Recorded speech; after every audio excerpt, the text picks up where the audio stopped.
Stand your ground is a self-defense law that allows an individual to use force, deadly force, if they needed to. Pretty much that's what he's trying to say, bro.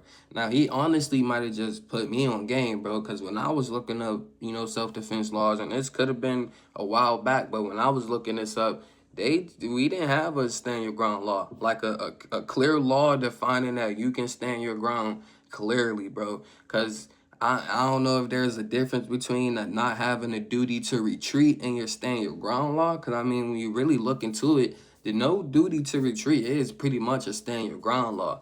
But does PA actually have the stand your ground law? Like, you see what I'm saying? Because when you look it up, it's like two different definitions for real, bro. And then when you get into like the castle of doctrine or something like that, if you're on this video, you know exactly what I'm talking about, bro. I might be mispronouncing it a little bit wrong, but it's basically a law that gives you the ability to protect your property.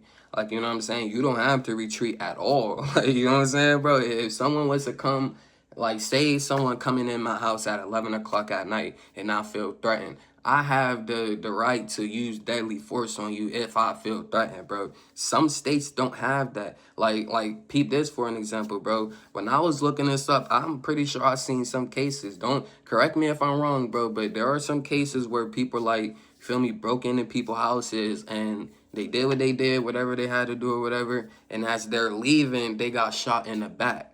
And they got charged with that because since they're not facing you anymore, it's considered not a threat. Like, I'm not sure if there was, you feel me, underlying issues that got him charged with that. Like, maybe he shot him 40 times in the back, or, you know what I'm saying, bro? But I'm, like, almost positive there were cases in Pennsylvania where people got shot in the back during, you feel me, home invasions, home burglaries or whatever.